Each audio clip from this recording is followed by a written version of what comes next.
"What's up, everybody?" You ever seen dudes on YouTube do that? They be like, "What's up, everybody?" Like that, you know. Like that's supposed to spark it off better. Right. This dude, this photographer that I follow, he's known for that, man. His name is Peter McKinnon, and he's always be like, "What's up, ladies and gentlemen? What's up, man? It's YouTube." You know, it's like, so people imitate him doing that, man, all the time, man. What's up? I was like, man, I can't imagine coming into that like that, man. But you know who it is, ladies and gentlemen. Cross-examine. Yes. You know what I'm saying? We talk rap, we talk life, we talk social media, we talk Christ. We talk everything and got proof because we're cross-examined and you can't handle the truth. Yeah. Never that. You know what I'm saying? We back to the grill again. The grill again. Yeah, back to the grill again. The grill again. I wish we could play that joint, man. That's the old joint. I wish we could too. Season 5, episode 9, man. We want to thank everybody for joining us. The title of this episode is Refund the Police. Yes. Refund, not defund the police. Refund the police, and we'll talk about what we mean by that in just a second. But look, we're going to jump right into this. Let's do it. Dive deep. Now, I want to make sure that everyone understands that when we talk about these things, we really pivot from sort of a biblical conviction. I think there's a lot of Christian influencers or YouTubers or whatever, and everyone's just kind of weighing in and giving perspective. So we want to remind you just really quickly why we in Strack talk about the things we talk about, whether I'm making a video on my own or we're doing cross-examine. We just want to give a little bit, just a couple verses just to help you understand where we're coming from. So in Matthew 16, Jesus is talking to the Pharisees and religious leaders, right? And they ask him for a sign, like show us a sign to prove that you're the Messiah. We want some evidence, right? And so here's what Jesus says to them in Matthew 16. Every time I hear that, I think, I saw the sign. Yeah. That's what's up, though. Every time. Every time, baby. So here's what Jesus says. He says, look, he answered them, when it is evening, you say, it will be fair weather, for the sky is red. And in the morning, this is verse 3, it will be stormy today, for the sky is red and threatening. You know how to interpret the appearance of the sky, but you cannot interpret the signs of the times. Now, when Jesus said that, he was talking about him coming and bringing salvation, and these religious leaders were incapable of interpreting what's actually happening, right? They had enough Bible knowledge that they should have been able to look and see what's happening and be like, oh, this is what's happening. But he said, you can't interpret the signs of the times, right? So we feel a certain conviction as believers. We're taking this principally, using this as a principle and thinking it's a responsibility that we feel to interpret the sign of the times. Or in another way, we look at it like, what is the spirit of the age right now in our culture? Right. What's the spirit of the age? What's happening right now? Not like every news story and every political twist, but just the general consensus of where we see the world moving, our country in particular. And what is God doing? What's he doing?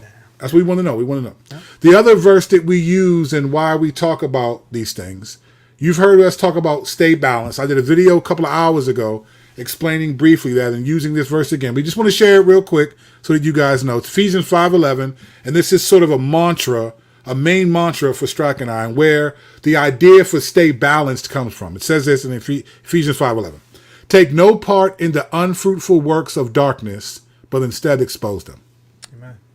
So take no part in the unfruitful work, but expose them. This is what we mean. For us, we have this idea called stay balanced. We've said it for years.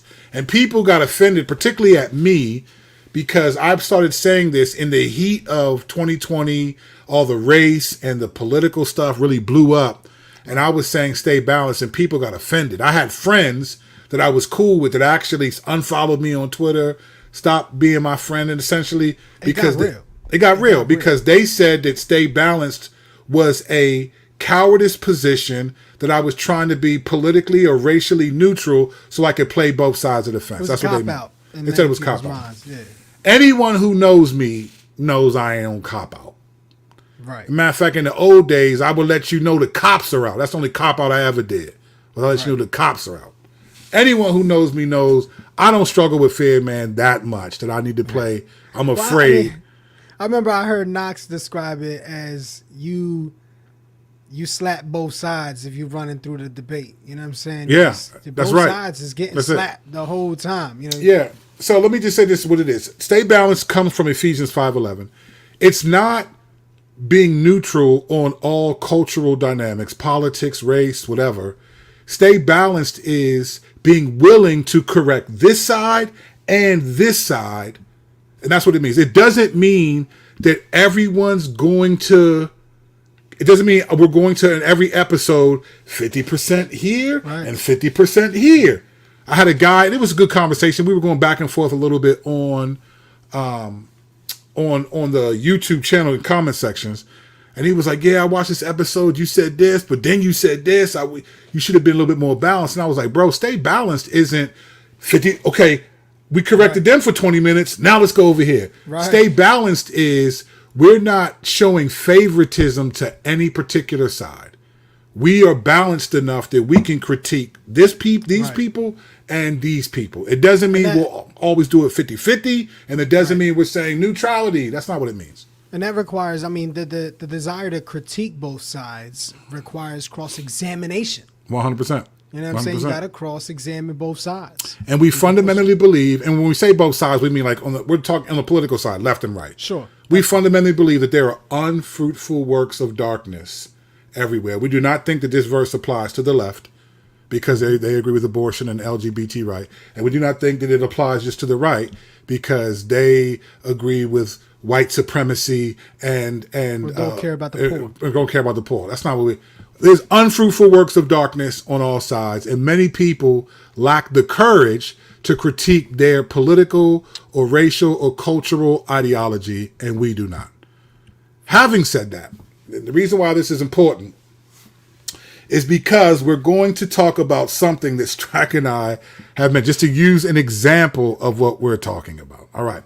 You have heard us use the term theological, right? Theological, which means a Christian who puts constitutional morality above Christitutional morality. Means I care more about what the Constitution says, and my attitude is shaped more by defending the Constitution than it is representing Jesus through the Scriptures. That's what it means to be theological instead of theological. When you're theological, my Constitution is 66 books of the Bible. When you're theological, I'm going to fight tooth and nail against anyone and support anyone who agrees with my political understanding, my economic understanding, my constitutional reality. That's what we're talking about. So I want to give you an example of this. I talked about this on my earlier episode that I did called, so you go back and check that out. But I want to give you this. So Donald Trump is now being discarded from most of the conservatives. Many of the conservatives, he's weak. He just got, as a matter of fact, I think he just got told that he's in trouble with the law. He found guilty of some criminal activity that just happened, I think, a couple hours ago. They're going to do him like the Democrats did the governor of New York. What's his name? Cuomo. Yeah. Cuomo. Yeah, Cuomo. Gonna cast him Andrew off. Cuomo. They're going to cast him. And he's going to be shocked. He's going to look at all I did. It's the irony of Donald Trump is that he and the conservatives called everyone on the left who brought up concerns for mistreatment by media or law enforcement or whatever, it was victimology. You're playing the victim. Right. Donald Trump is the greatest victim in our nation. This dude never does anything wrong, according to him. You know what's always going to happen? Him, Kanye, and Nick Fuentes are going to start their own. They're going to start their own joint. Yeah, that's what they're going to start their own. That's what they're going to do. They're going to start their own party, and nobody's going to show up with fruit, with snacks and juice. Well, they're going to resurrect JFK Jr. You don't know about that? Yeah, I heard about that. Right. All right. So you know what I'm saying? You got to stay at the par. You know what I mean? You got to stay with it. Right. To the streets. Right. So here's what's happened now. Now people are pushing back against Trump. Now, mind you, conservatives have, in 2016, at the end of the Shepherd's Conference in Los Angeles, Shepherd's Conference is hosted by John MacArthur. At the end, there were John MacArthur, Al Mohler, I want to say Ligon Duncan and someone else, but it was definitely Al Mohler and John MacArthur. And someone asked him about the political campaign, and they both, John MacArthur and Al Mohler, both said that it was judgment against America from God that Trump is the presidential candidate for the conservatives. Yeah, we played the clip on the. We played the clip on the previous episode. They said this dude's immoral, all of it. That was 2016. Right. In 2020, they basically said you're not a Christian unless you vote for Trump. They doubled down and were all in on Trump. Trump this, Trump that. I think I've heard them say in different ways, even agreeing that the election was stolen and all of this. They were talking about personal phone calls with Trump. Yeah, all that. John MacArthur was essentially giddy, like, oh, I talked to Trump on the phone. He was excited. He was getting moist over there. So look, here's what happened. So here's what's happening now, as recently as Trump has been discarded. All the people that Trump backed in the midterms all lost. Most recently, Herschel Walker, right? Al Mohler writes a piece about Donald Trump after Trump says, hey, when Twitter exposes that there was this issue with the Biden team was trying to not have Twitter publish naked photos of Hunter Biden, which is against Twitter's policy. That's pornography. So let's keep this clear. The conservatives were mad that they did not want these pictures put out there. Not just covering up a laptop story, but they wanted these pictures of Hunter Biden in sexual intercourse with someone. And Twitter was like, we're not going to do that. All these things came out. It wasn't that great of a move for conservatives. They're really trying to talk it up. It was really dumb because it's against Twitter's policy to show pornography. So conservatives, why are you wanting to see pornography on Twitter just to expose? Like, even your own moral values go against that. Was there something illegal he had done that they wanted this for? What was it for? I think just a shame thing. Well, I think it was anything that could show shame that would lose the election. That would make people disagree with. Yeah, I mean, it's Biden. Clearly not a good look, obviously. But I think some people tried to say that they thought the girl was underage. Oh, right. Okay. But even still, right? Even still, like, you're not going to show. Twitter's not going to do that. So anyway, they shouldn't be pushing for it. Trump basically says to, like, so what should we do now? Now that we know that the Biden's team colluded with Twitter to cover stories, should we overturn the election? Should we, when this type of stuff happens, rules should be abolished, including the Constitution, right? He said that. Now, remember, conservatives are constitutionalists. They stand by. We stand. You could hear a pin drop. I heard nothing from no Candace Owens, no nobody. Now, maybe they said something. I ain't hear it, and it wasn't a big deal. So Al Mohler writes a post about Trump, basically saying it's time to disavow Trump. And here's what he says in a portion of, he was describing two different Donald Trumps, and here's the one that he's talking about in this particular portion. He says, but there is another Donald Trump marked by political self-interest and moral recklessness. The recklessness has now been translated into words that intentionally subvert the Constitution. Now, let me just ask the question. I asked this on my earlier video, but for you, the listener who's watching right now, when he says Trump, there's another Donald Trump marked by naked political self-interest and moral recklessness. Let me ask you a real question. You can respond in the comment section if you're watching live. If you're watching this playback or listening on audio, think about the question and you can answer it to yourself. When you say moral recklessness and political self-interest, is that something Trump became, or is that something Trump's always been? That's a real question. That's a real question. Okay, let me give you my answer. I think Trump has always been politically self-interest and morally reckless. So for him to say this now, it's ironic that he's saying this not when Trump held up a Bible in front of a church, kicked all the people that were there off and held up a Bible, or said in an interview that I don't ask God for forgiveness, right? We didn't hear anything about the moral recklessness of all of that stuff. None of it. But now when he says get rid of the Constitution, now we hear a concern for the moral recklessness and political self-interest of Trump. Right. So when he's morally reckless about Christianity, which he claimed to be a Christian, when he lies. There have been so many people connected to Trump that are now I know why. incarcerated. I got the answer, Sway. You got the answer, Sway? I got the answer. Let me know. It's because he holds no influence over the church. 100%. You know what I'm saying? Like, he can sway the political influence. But when it comes to the church, there's enough people within the church that don't allow him to have influence to that level. You know what I'm saying? Like, he can't move the church to act and do. I think it's been, people might argue that happened in 2016.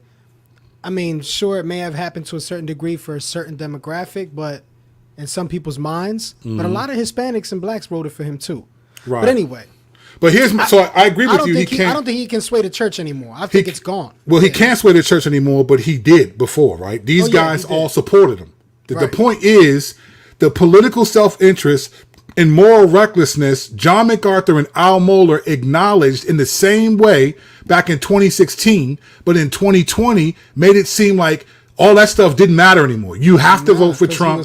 No Christian should care about his political self-interest and moral recklessness. You got to vote for Trump if you're a Christian. And now 2 years later, you're bringing up the same thing that every one of us have been talking about. And you swayed and forced all these Christians to set aside moral concerns about this dude so that we could support him to get a conservative.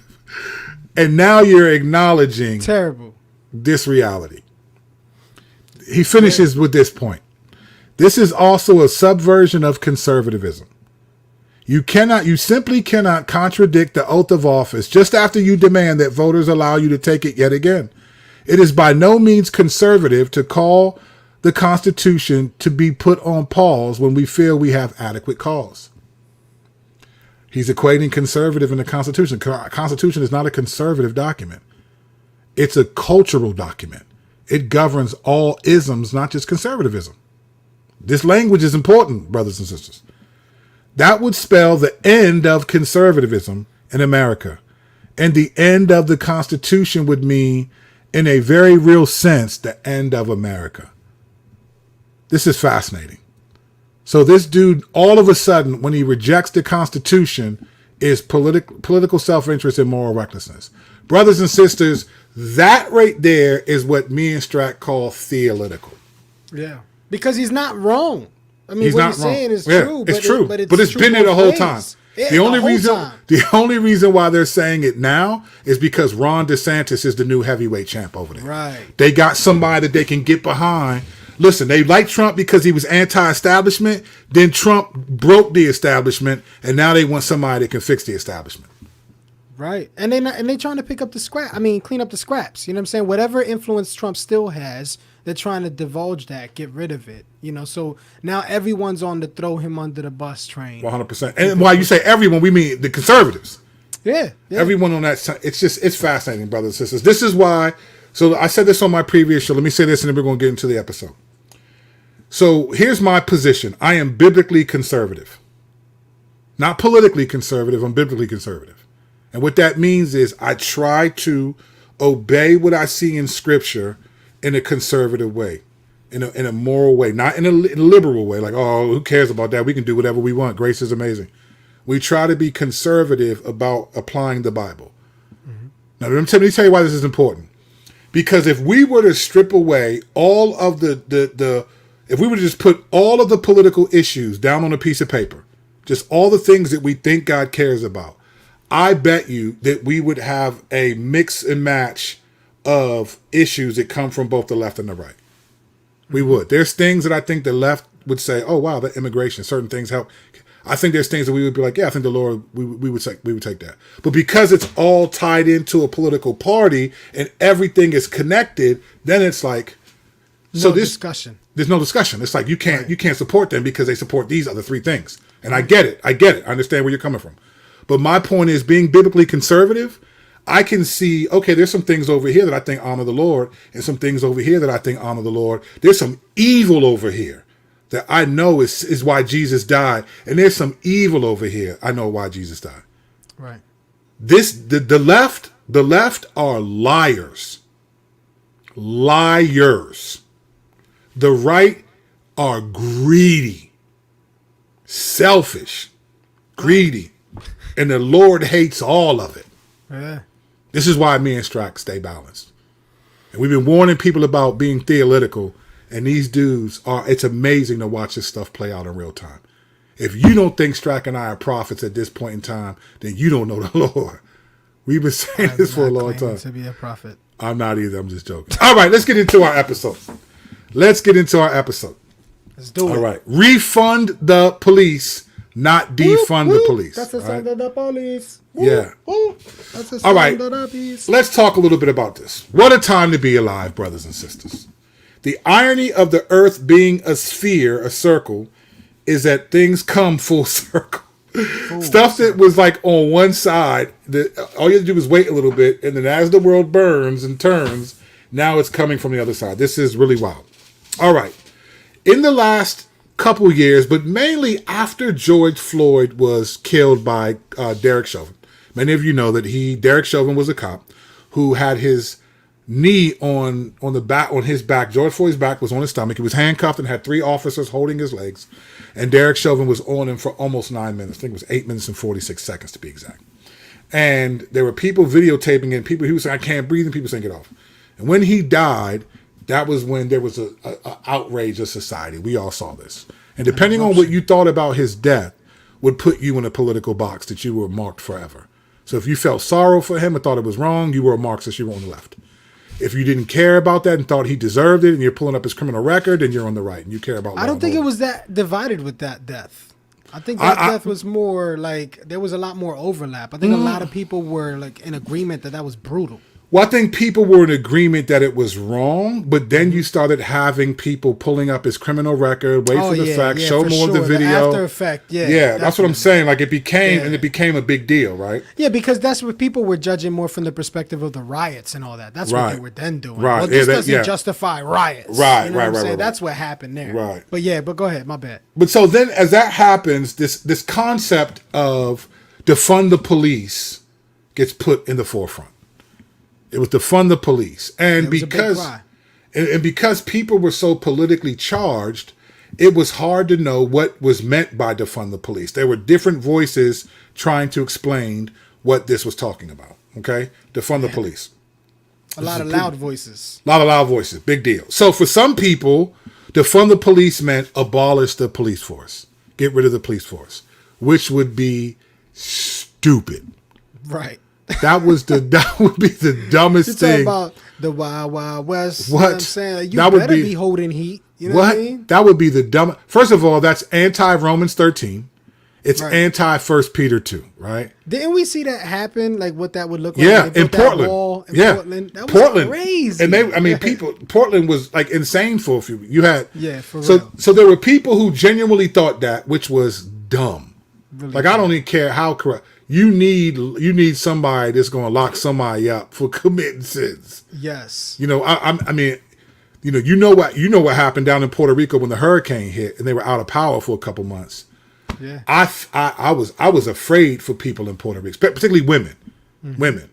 I was afraid for women because I know that there are dudes walking around and couldn't wait to try to rape women that they would have never done in daylight with the lights on. But that I was hearing stories that were insane, man. People coming after people's 13, 14-year-old daughters. You know, these beautiful young women that God created beautiful for their future husbands or whatever one day or for him. It was like, golly. So we know what happens without police. That would have been dumb. I mean, there's a reason that's one of the first things that's established in society is some form of authority. Right, yes. Authority is always established. So it would have been dumb. But then there were other people that said, no, we're not talking about abolish the police. But they made claims that the local police departments across the nation have an exorbitant amount of finances due to giving to them for budget. And they were like, some of this stuff can go to mental health professionals that can help talk some of these situations down. Now, I don't know how all that works out in real time. But that was an argument that people were like, we're not talking about get rid of the police. But people were so loud, it was hard for anyone to really hear. So I think the consensus of defund the police was, oh, get rid of the police. And if you think that, you're an idiot. All right. And I think if anyone really thinks we'd be better off without a police department, I just think You might be really hurt and you're deceived, but that would be the worst decision ever. You know, the problem was that the only people that got the platforms to speak on defunding the police were the ones that were saying they didn't want police, period. Mm-hmm. So it made it sound like that. You know what I mean? For everybody. It was just weird. It was weird. It was pretty strange. Yeah. All right, so we're a couple years later, and Strack and I don't think we've ever even done an episode on this particular topic, but in researching for this idea, we found a staggering reality as we were looking up and thinking about this topic of defund the police and sort of how we got here. You sent me that first text. I was bugged out. Yeah, that first text I sent you. Yeah. We found a staggering reality about this idea, and we wanted to talk about it in our episode. Let me give you a heads up. This episode is going to read a little bit from a couple of articles, a Washington Post article, and then another article laying out what people meant and stuff like that. But there's a staggering reality about police and the way that they interact and sort of what goes into all of it that we wanted to read. So we're going to start with this. There's an article in the Washington Post that talks about the budget given to local police departments. And so it starts off, it chronicles back to like the 1960s and works its way up. So we're going to read some of this and then talk a little bit about it. We were blown away.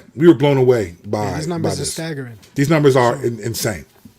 All right. So here's a direct quote from this article. I think this one is Washington Post. We're going to read quite a bit from this article and then somewhere else, and we're going to talk through this. So here's what it says. One reform that has moved to the forefront of the debate is a demand that police departments be defunded. Not necessarily by stripping all funding, but at least by shifting responsibilities from departments and reducing government spending dedicated to them. The idea is the role of police officers is far broader than simply enforcing laws and protecting the populace, introducing more occasions on which armed police interact with the public. Intuitively, one might worry that reducing police spending would lead to a spike in crime. This was an argument that people were making. If you defund the police, it's going to lead to a spike of crime. And what happened in Portland was actually not that.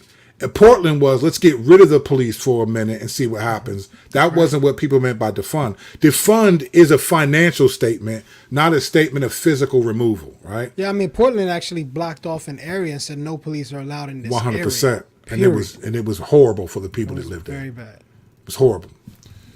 So here's what it says. In 1960, about $2 billion was spent by state and local governments on police. Wow. There were about 1,887 crimes per 100,000 Americans, including 161 violent crimes. Okay? So think about that. 161 violent crimes per 100,000 Americans, 1,887 crimes. By 1980, spending had increased to $14.6 billion. So 20 years later, from 1960 to 1980, it went from $2 billion to $14.6. $12.6 billion was added to the budget. And here's what it says. And crime rates had soared to 5,950 crimes per 100,000 Americans and 597 violent crimes. So there was clearly a spike in crime and a spike in the budget to fight crime, is what this article is saying. Here's what it says. Over the next 2 decades, those rates thankfully fell down to about 4,120 crimes per 1,000 people and 507 violent crimes. Let me say something about this real quick. These numbers are staggering for a different reason. When you think about how sinful people are and the sinfulness of man, these are really low numbers.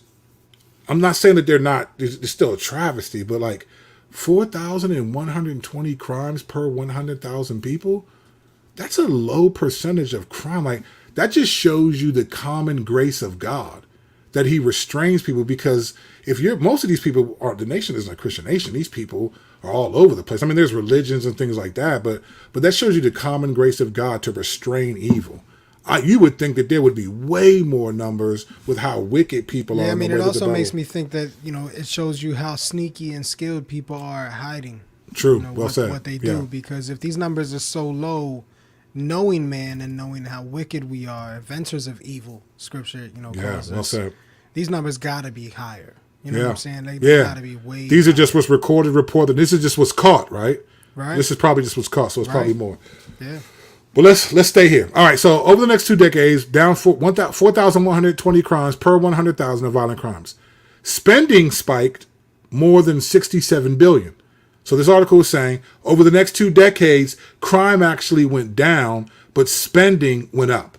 So it was 14.6 billion in 1980, and over the course of 2 decades, $67 billion was added, even though the numbers that we have are going down.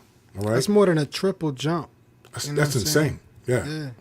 So listen, 18 years later, by 2018, the most recent year for which full data are available, crime rates had fallen further to 2,587 crimes per 100,000, including 381 violent crimes. So most of those crimes are not violent crimes. Mm-hmm. It's like stealing and breaking it. They're not murder, aggravated assault. They're not violent crimes in that sense. Spending that year in 2018 topped $137 billion. Wow. So it doubled by 2018. That's crazy. $137 billion. The figures above aren't adjusted for inflation. If we make that adjustment, the pattern since 1960 looks like a chart below, and there's this chart that shows all these crime rates and all that. Okay. That's crazy. So let's make sure we understand what's happening. Since 1960, the budget was $2 billion in the country for state and local governments of police. From 1960 to at least 2018, 58 years later, crime is down. It's just above where it was in 1960, to be exact. So 1960, there were 1,887 crimes per 100,000 Americans, including 161 violent crimes. Okay. In 2018, it was 2,580 crimes per 100,000 and 300 violent crimes. So you're talking about 663 more crimes per 100,000 from 1960 to now 2018. Right? So we're 2022, but the article's there. But we're at 2018 is 137 billion. So in 58 years, with crime having gone down, the spending for crime has risen $135 billion annually in state and local law enforcement. That's pretty crazy. That's a big budget. Yeah. That's a lot. That's a big budget. Going where and towards what? That's a big budget. So again, we're not. But again, we're going by what the articles are saying about the numbers. Like Washington Post is looking at the numbers. The FBI statistics looking at the numbers, right? According to the numbers, crime has gone down, but the amount of money given to them from the budget is $137 billion. You know what's whack is I guarantee that wasn't going towards wages. Mm-hmm. You know what I'm saying? I guarantee their wages wasn't showing these peaks throughout these years. Yeah, you wonder where it was going, right? Exactly. You know what I'm saying? Because I know that some of cops, yeah, they wasn't seeing these wages. Yeah. You know what I'm saying? Which lends a lot towards some of their criminal activity. Right, 100%. You know what I'm saying? Like, no, that's real. Let's keep it real. You know where some of these wages, man, see, I could have pulled the charts out and showed you. Some of these wages go to military equipment. So a lot of local tanks and stuff. A lot of local law enforcement will buy equipment from the Israeli government. Yo, that's crazy. And they get trained by I forgot what the Israeli military forces called. Yeah, they get trained by these folks. McGraw, Kung Fu style, their military fighting style. Yeah, they get that. So a lot of it is coming to stuff like that. It's giving to. Now, if you take into account that most of these are going towards a particular community, right? Undernourished communities of all kinds. And it's like, oh, wow. So all this money is being poured in to this, right? And crime has gone down, but there's something else happening. These stats are not the staggering stats that Strack and I are talking about. We just wanted to set the motion. We wanted to set the expectation that the budget for law enforcement officers, state and local, is ridiculous. $137 billion. Now you might think, man, we need more. Okay, we'll see. But if crime is going down, then why wouldn't some of that be allocated differently? That's a question, right? But that's not the most staggering stat we need to talk about. All right, we need to talk about the billionaire police department. Right. Let me tell you why. Now, let me tell you another reason why I'm glad Strack didn't say this, because I wanted to wait until we got to this portion of the show. I wonder if that budget is for what we're about to read. Yes.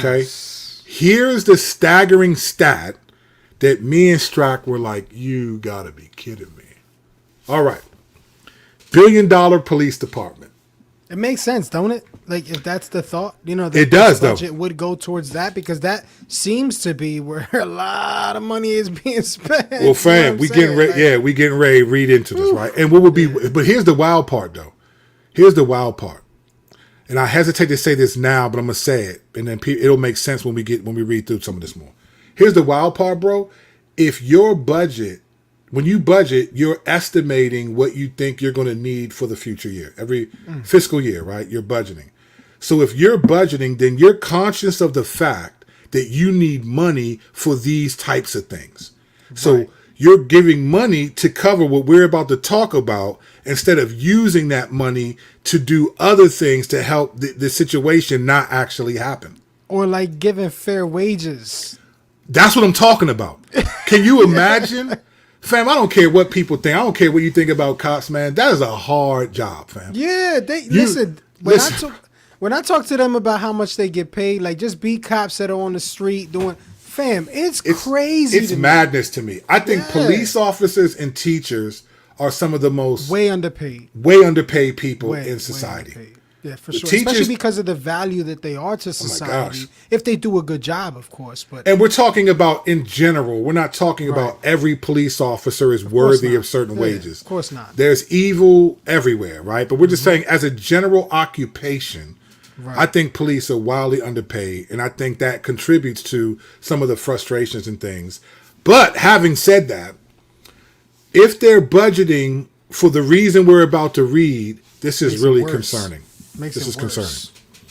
All right, now let's get to the staggering stats that Strack and I are talking about, that where we think Defund the Police came into the reality. So you got the crime stats have gone down, but the budget keeps increasing every year.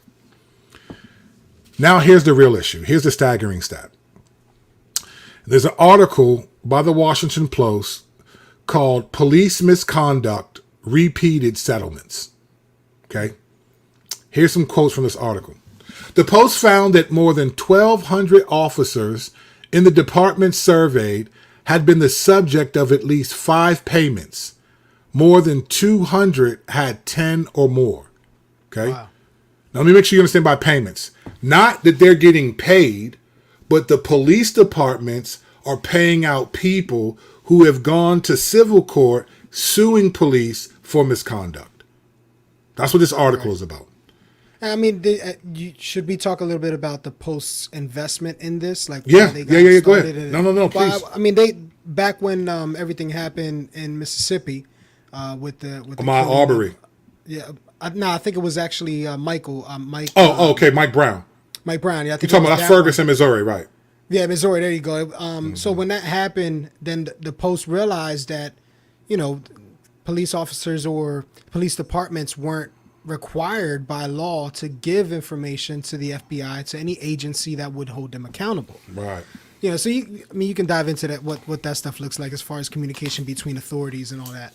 But so what happened was the Post decided upon themselves to begin to take an account of all of these situations, these scenarios where cops were being arrested for, these claims, these things were happening. So they everything from excessive force to everything, falsification of events, all these things, a bunch of things. Right. So since then, they've been invested in keeping this information and storing this information for themselves to investigate. Yeah. And that's where their information is coming from for these articles. Yeah. regarding this issue. Obviously, Yeah, I I'm think glad that's you said helpful that. for people. Yeah, I think that's Yeah. helpful. Yeah. So, and let me just say this. The Washington Post is credible magazine. People who don't like the Washington Post only don't like certain things when it doesn't post. But when it posts things that they agree with, they'll use it quick. So don't. That's Don't with if you're- everything. Yeah. So if you're, oh, that's a leftist. Or, no, it's not. They're pretty good. They may have they're good about what they cover. They say some good stuff. They're a credible magazine. I mean, credible publication. All right. Listen to this. In Chicago, officers who were subject to more than one paid claim, so officers who had more than one claim against them, accounted for more than $380 million of the nearly $528 million in payments. Now, what this is referring to is an officer does something wrong, and then the state has to pay out, or the police department has to pay out. Yeah. Through lawsuits. This is the money they're talking about. This is the money they're talking paying about. out to make up for the wrong that these officers are found guilty in doing. Yeah. And what it's saying is the officers who have been found guilty of more than one particular thing, they equate up to more than $380 million was paid to families by people who complained about police officers more than once, like the same person more than one time. Let's keep going because we tip of the iceberg. This is Titanic. You just see the tip of the iceberg. This is crazy. And it says this, despite the repetition and cost, few cities or counties track claims by the names of the officers involved, meaning that officials may be unaware of officers whose alleged misconduct is repeatedly costing taxpayers. In 2020, the 25 departments employed 103,000 officers combined, record shows. Yeah, that's crazy. So basically, when we talk about who's paying these people, it's our taxpayers. Our tax dollars are doing it. So we're paying out the claims because these people are public servants. Right. So we're paying basically this out. the insurance company. Now keep in mind what we just said, that $137 billion in 2018 was where the budget was going. And there's, just in one city alone in Chicago, $528 million in payments. Yo, that's so crazy. That's crazy amounts of money. Bro, do you know that money, that this money, just for the budgeting of police officers alone, that's in Chicago only. That's just in Chicago. That some of these numbers, bro, is like the GDP of certain small countries. Right. Some of these numbers, some countries' GDP is smaller than what this is being paid out. everything from, a bad shooting to All of it. Abuse to sexual abuse, all of it. I mean, that's, it's all of those issues. Okay, there's more. Right. There's more. All right. So defenders of police have a different view. And we have to take this into consideration. Here are the defenders of police. Here's what they say. City officials and attorneys representing the police department said settling claims is often more cost efficient than fighting them in court. And settlements rarely involve an admission or finding of wrongdoing. Because of this, there is no reason to hold officers accountable for them, said Jim Pascoe, executive director of the National Fraternal Order of Police, the nation's largest police labor union with more than 364,000 members.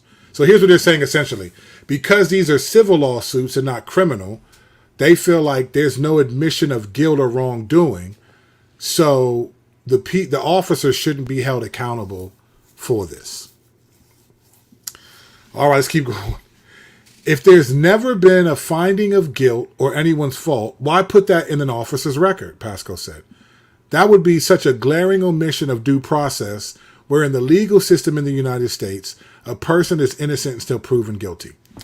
This is what I think is fascinating, Strat. And please push back on this. You have the legal and then civil.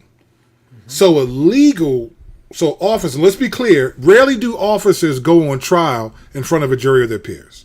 They have a police officers, law officers constitution. Most of the people that assess a police officer's guilt or innocence are former police officers and former police chiefs and people who work in law enforcement.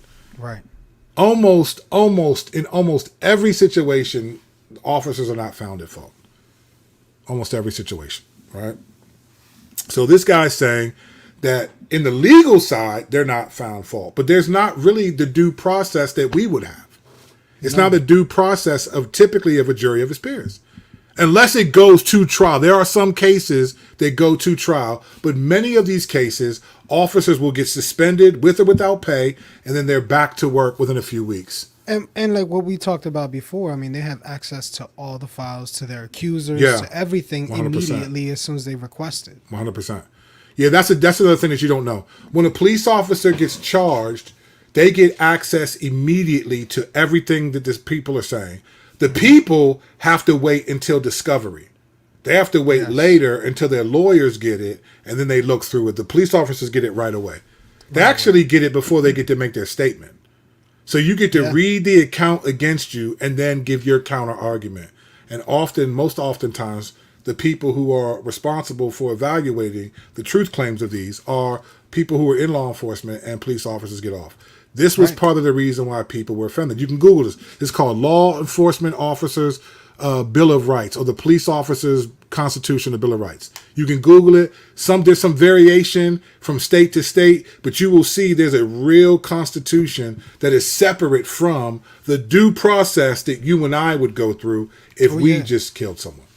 So it's not like police are just sitting in front of a jury of 12 people who are weighing they're sitting in front of people who understand the mindset, the psyche, and want to protect and preserve those who wear those uniforms. Right. So there's some unjust scales happening right there. Oh yes. But let's keep going. These are all just numbers that they pulled up. We're making assessment based on that. This is what's crazy. So Gerald Cofield was named in 3 lawsuits. So this is one guy. Gerald Cofield was named in 3 lawsuits, totaled about $306,000 in payments. Cofield said he wished the city had fought the claims instead of settling because he believed city attorneys would have won and his name and reputation would have been cleared. We are not the bad guys these lawsuits paint us out to be, he said. All right. He may be right, and I'm sure that there are times but there are officers, we're going to keep reading, that have been charged with multiple cases against them. This is the thing. Listen, police officers have a tough job. You cross the line. I mean, when you're a police officer, you're basically a contract. You're a community contractor. You may have a boss and stuff, but you really have a lot of latitude in what you're allowed to do. You carry a deadly weapon into every situation you walk into. You intimidate even non-criminal people when they get pulled over. They're nervous because you're a cop. So there's a lot of authority cops have. They're given a lot of them. But then there's also, with that authority comes, which is ironic to me, but it comes a level of innocence and maturity. Like almost this sense of like, cops don't do these things. Like it's above them to use excessive force or to use, but we know that's not true. I mean, just human nature, we know that's not true. I've been angry at my kids before, and I love them. Oh yeah. I've been angry at them for being disobedient. I've been harsh with my wife, and I love her. So you're going to tell me a cop who's struggling with his marriage, frustrated, underpaid, tired, and is talking to a guy who's giving him some lip, and he's going to always talk and act in perfect response to the point where no, you have the authority to punch this dude in his mouth. I've seen cops just by someone being like, man, shut up. What did you say? Snatch you out of the car as if that's against the law. Right. I've seen this. This is not, we've seen this stuff on different, there is a certain level of authority given to police, and they understand that. If you connect that to, and again, we're sympathetic to how tough their job is. But if you probably shouldn't tell a cop to shut up. No, but, yeah. But you're having a bad day too, though. You know, right? There are some cops that are just rude. Some cops are. Most of the cops I've been pulled over with, they're cool, man. I got 4 police officers in my church. I love those dudes. Right. Matter of fact, I lead one of the small groups in the church. My man was sitting right beside me, him and his wife. He's a cop.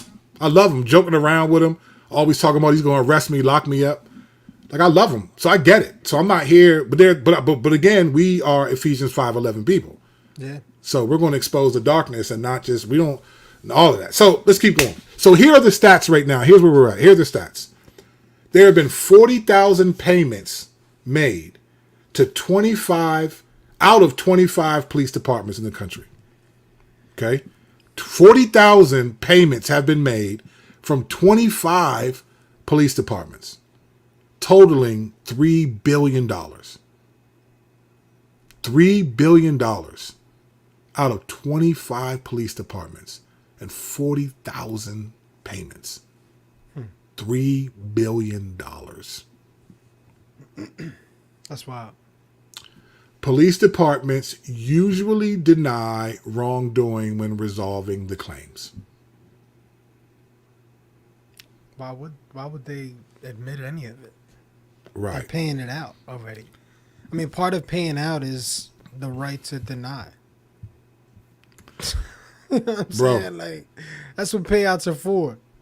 Bro, if I'm a cop, I'm not, but if I'm a cop and I pretty much know that unless I do something really, really, really stupid, like really, really, really, and even then sometimes I get away with it.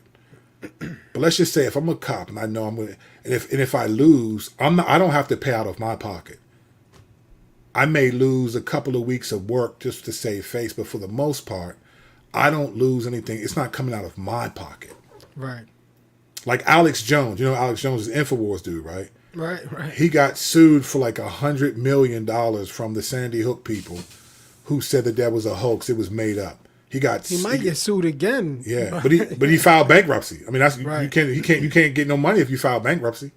You know, you can't. So that, I mean, he filed bankruptcy. He can't pay that. But officers don't have to pay out of pocket, right? There's a budget for them.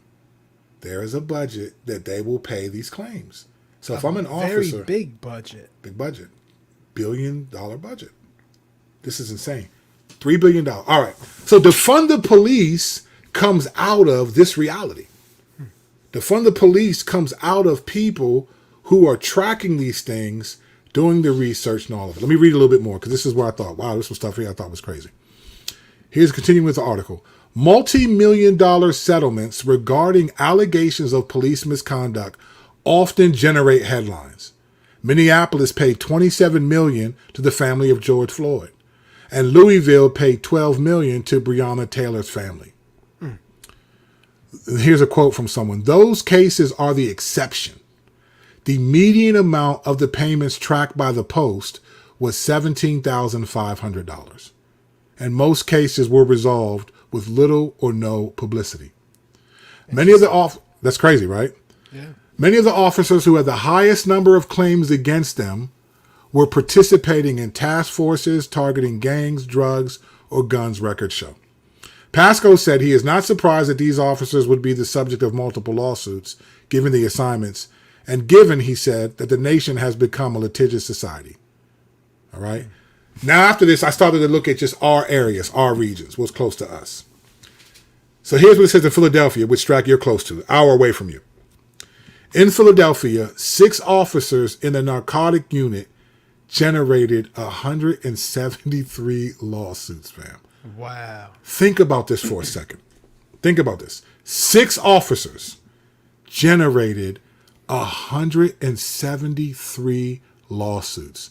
That's almost 30 lawsuits per officer. I mean, I've encountered Philly cops, like they a little hood. You know what I'm saying? Yeah. They squad deep. Like they a gang. Yeah. You know what I'm saying? Costing a total of $6.5 million. So 6 officers generated 173 lawsuits costing $6.5 million. Now let's do an experiment for a second. Think about this for a second. This is just a hypothetical experiment. Strack, your wife has had some medical issues. You shared that last week on the show. Mm-hmm. You humbly brought us into that. And obviously I know a little bit more than the people listening to us now. When you went in and your wife was getting looked at, if you were told by the people evaluating your wife that there are a couple different people, surgeons, who can do this surgery, they're all good, but the one that they recommend has had 6 claims against him in the last 10 years that were negative, that the hospital had to pay out for. 6 complaints against him after surgery that they had to pay out for. Or you got another guy who's had no complaints about him. They both are considered good doctors. Would you go with the one who had 6 complaints? No. No. You know why you wouldn't? Because he wouldn't be a doctor anymore. He would have already been disbarred. Right. You can't have that many complaints over a 10, 15-year period. He would have been disbarred. Right. They would have taken him on. They would have said, look, bro, I'm sorry, man. You can't. You're disbarred. You got too many claims against you. Medical malpractice. You're losing your license. But police officers had almost 30 complaints per officer and had to pay out $6.5 million in Philadelphia. Multiple complaints, fam. Not like 5 or 6, even 5 or 6 where you could be like, look, man, they're in a rough situation. Almost 30 to a person.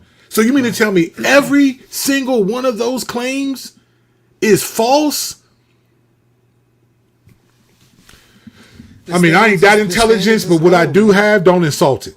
Again, I mean, coming back to the financial aspect of things, the standards is low. The standards is mad low. There's no value, in them. They're not worth anything. You know what I'm saying? It's like somebody giving me a pair of kicks versus me buying it. Like, there's going to be a different level of value. You know what I'm saying? And the standards are low, fam. This is staggering to me. This is staggering. This is the side that we don't get when we hear we don't hear any of this. Especially because when you, like, even with my logic that I just said right now with the standards being low, on the flip side, they're spending crazy amounts of money. Like, so where's the money going? Right. So you have billions of dollars to and you have a certain amount. You don't pay these officers better. Like, I mean, if an officer is getting paid his worth, he's probably going to be on his game more, right? He ain't going to do something that's going to get him fired so easily and so quickly. You know what I'm saying? He's not going to take the same risks. And you got these officers working in high risk, risking their life everyday situations. Right. And you giving them this flunk boy money? Right. What you expect? What do you expect on one level? That doesn't excuse it because it doesn't, of course took not. office, right? You took office. You took office. You knew what you were getting into.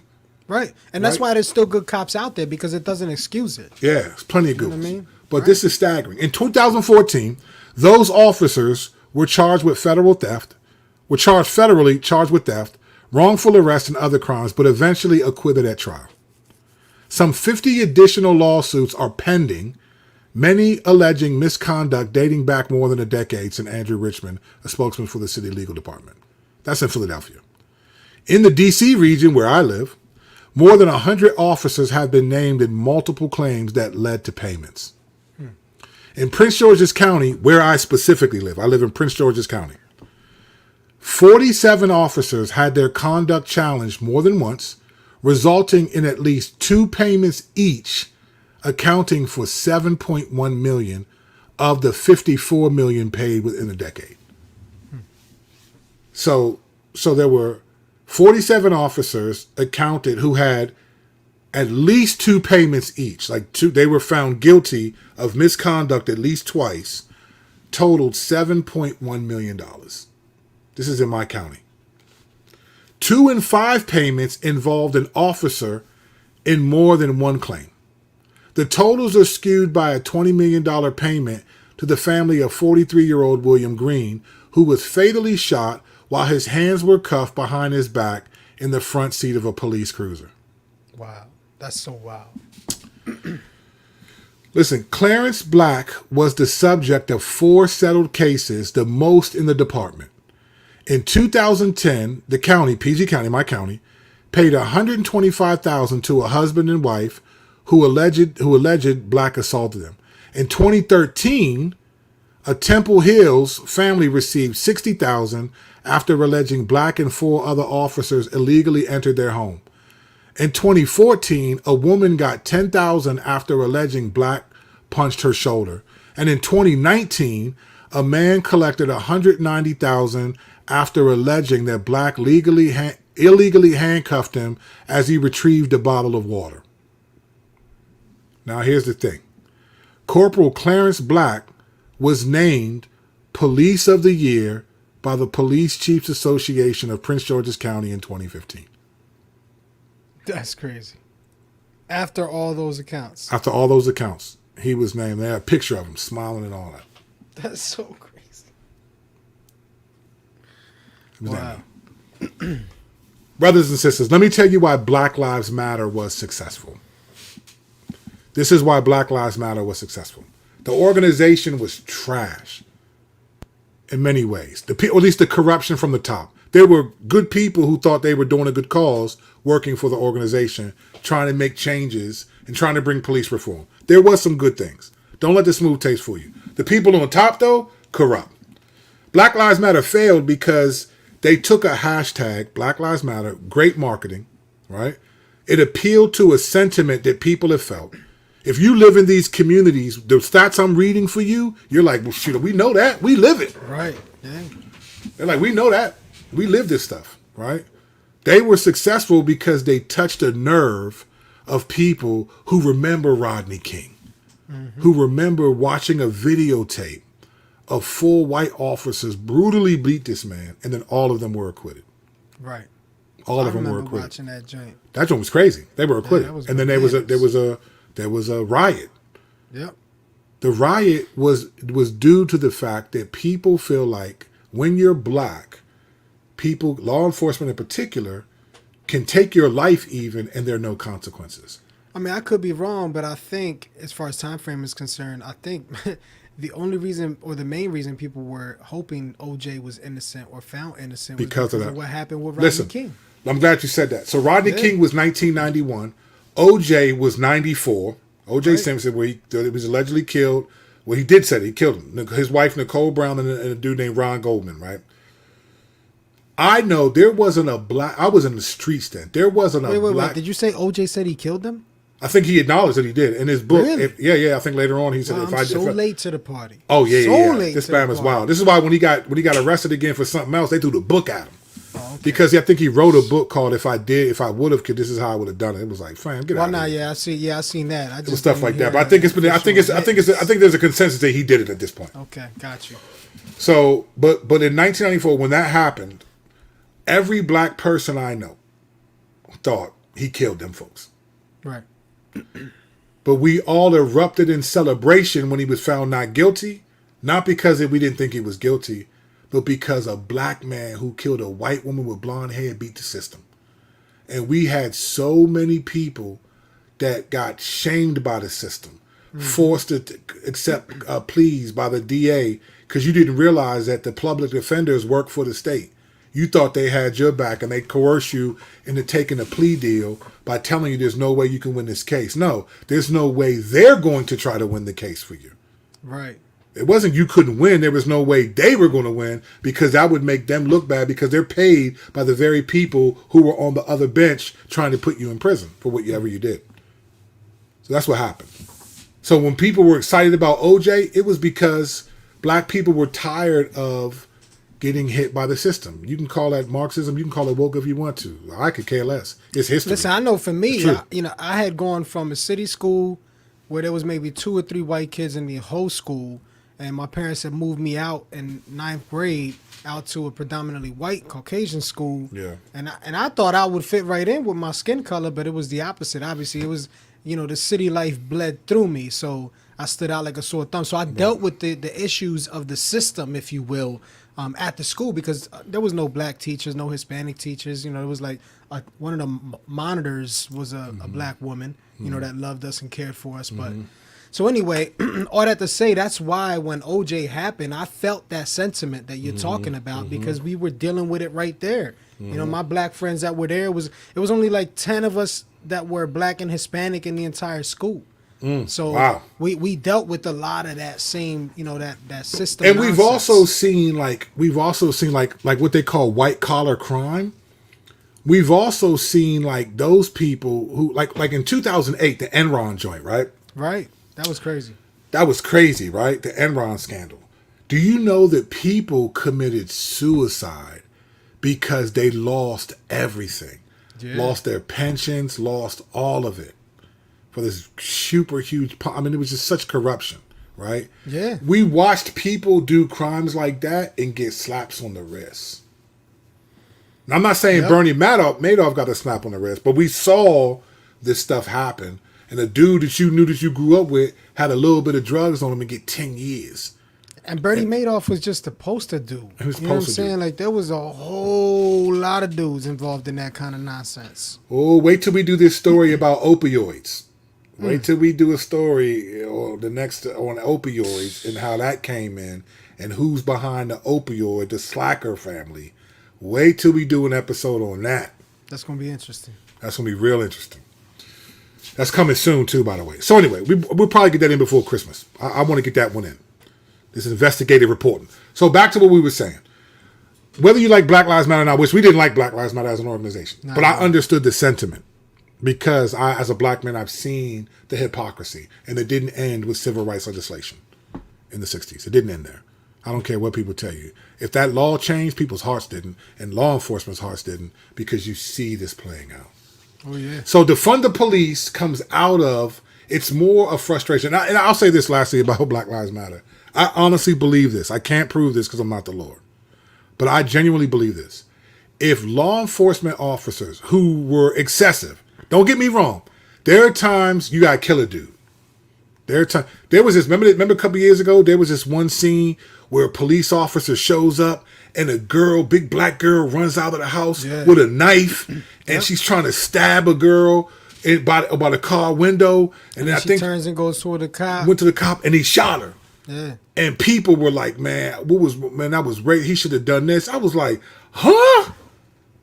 And apparently the girl who had the knife was the one who called the police to say, but he doesn't know that.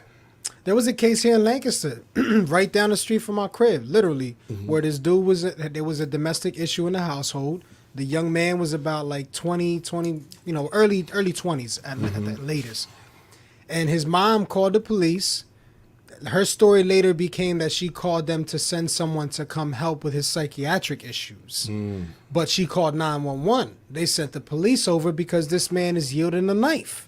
You know what I'm saying? So he comes running out of the house and chasing the cop. They showed the cam. Like, you can see the cop cam. He's trying to tell him to stop. He keeps running. The guy keeps coming towards him with a knife, so he pulls out and he shoots at his torso.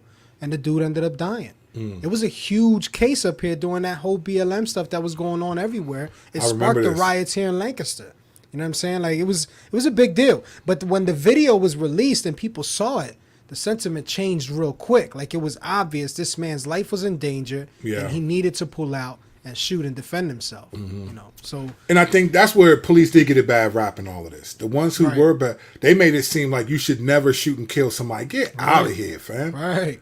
Listen, if I'm a police officer and you're coming at me with a weapon that can take my life, and it's between, listen, man, people act like this is the problem with first person shooters, right? And entertainment. This is the problem with movies and first person shooters.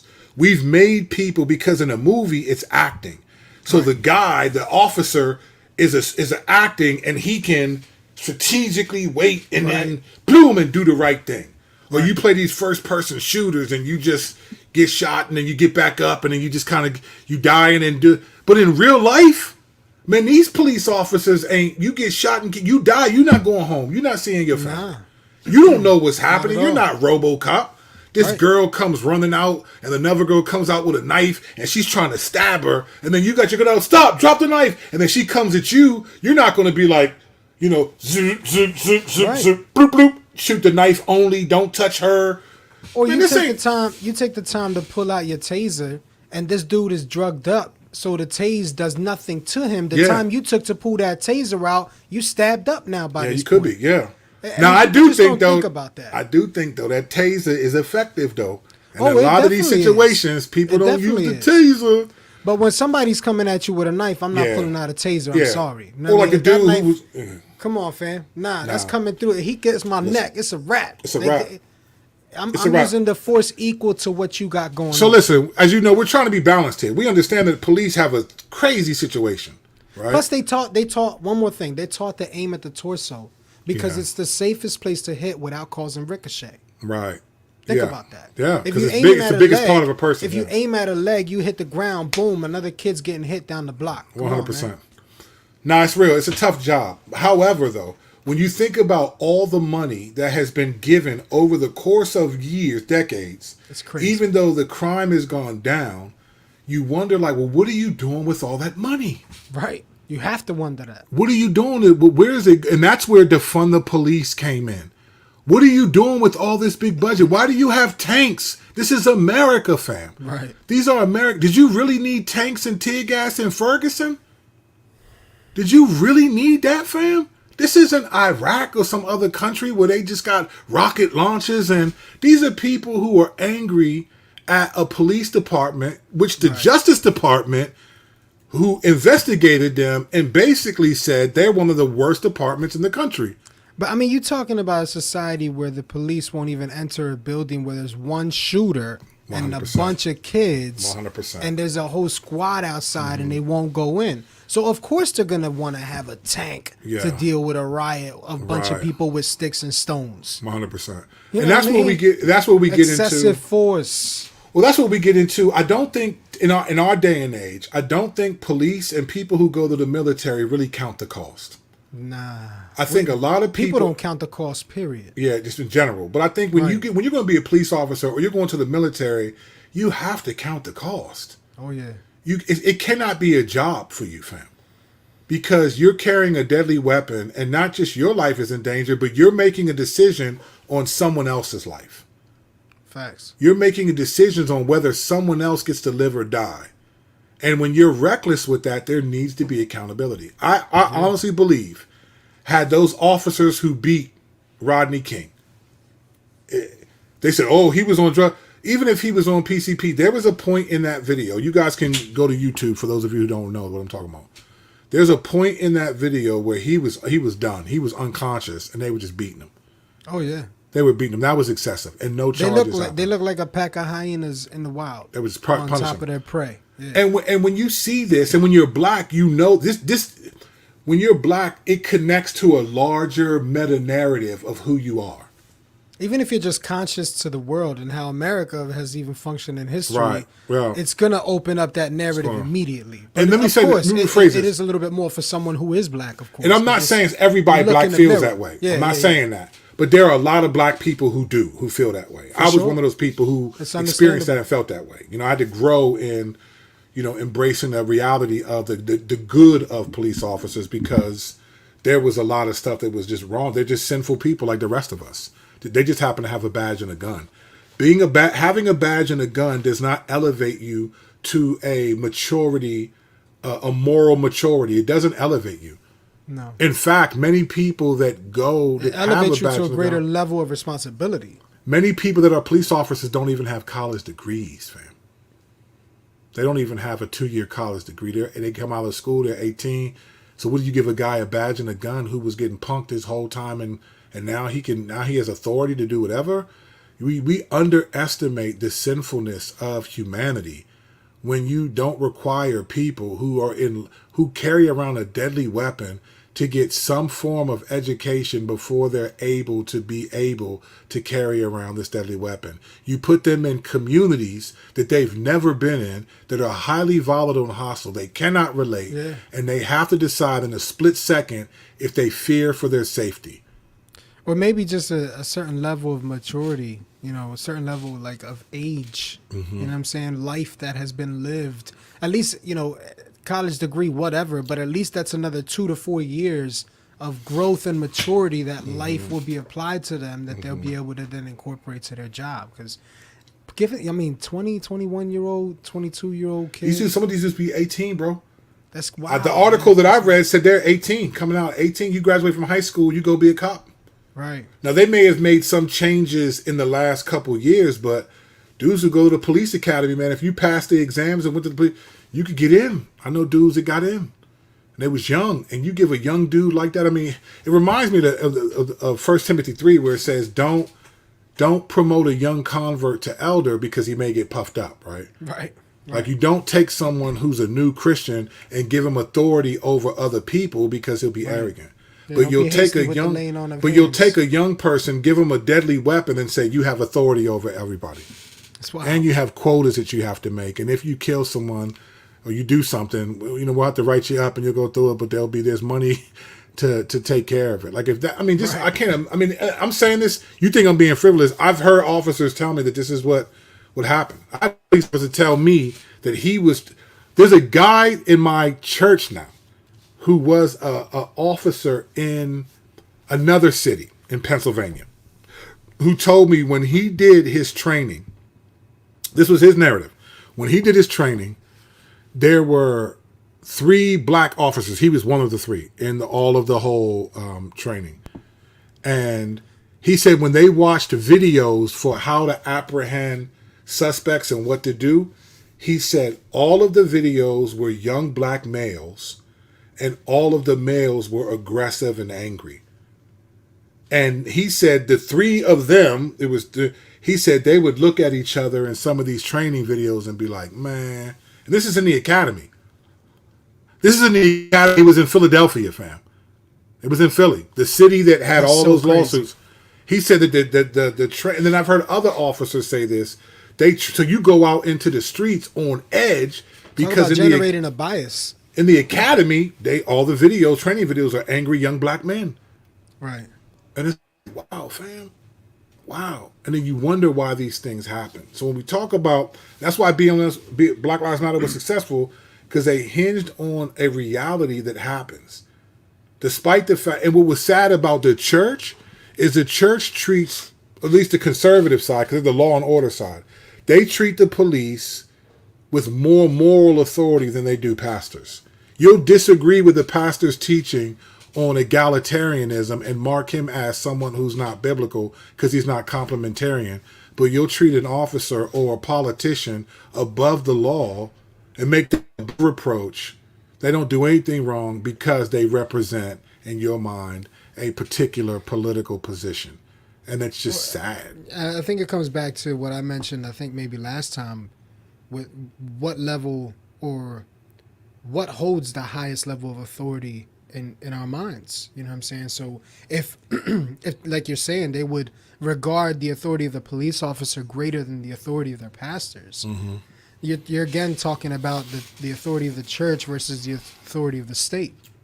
100%. You know, and the submission of the pastor should always be unto the authority of the Lord first. All of us as Christians, you know. So yeah, it gets hairy, man, when you start dealing with that and you start upholding these authoritative figures as beyond or greater than their call. But that comes back to, you know, calling them ministers of the Lord and having a twisted look at that, you know, as far as if though they're supposed to. What Strike is talking about is Romans 13, calling civil servants ministers of Christ. Right, you know, having that twisted perspective that because Scripture refers to them as ministers of the Lord, they're supposed to be Christian. Yeah, that's not what that text is even touching base on at all. You know, they're ministers of the Lord because they're used by Him to shape His people, to shape and mold His people. You know what I'm saying? That's where their ministry comes in. It's ministry by force almost. The Lord uses them as His servants. You know what I'm saying? Yeah, well said. These people don't have to be believers to do so. No, they don't. Yeah. And as believers, man, we care about truth. We care about justice. We care about these things. And I think what happens is when we treat people like we keep making excuses for why people sin and there's no consequences for them, then why would people not sin anymore? Right. On a non-Christian level, right? The whole point of Romans 13 is if you do wrong, there are consequences. So if you don't, I'm basically paraphrasing, if you don't do wrong, you don't have to fear the consequences of doing wrong. Proverbs 28:3 said, the wicked flee when no one pursues, but the righteous are as bold as a lion. Yeah. So I remember when I was a kid and I used to go into stores as shoplift, and there was these stores called Zayre's that I used to go into, these big department stores, or Woolworth, right? I'm dating myself right now. I remember Woolworth. Yeah, we used to go into these stores and I used to name when I was going to steal. And I kid you not, man, every person that walked by the aisle, I thought, that's an undercover. They were terrified. I'd be looking at mannequins for a while. You know, you're looking at mannequins to make sure their eyes ain't moving and there's nothing. I mean, I got away with a lot of stuff. Unfortunately, I could steal.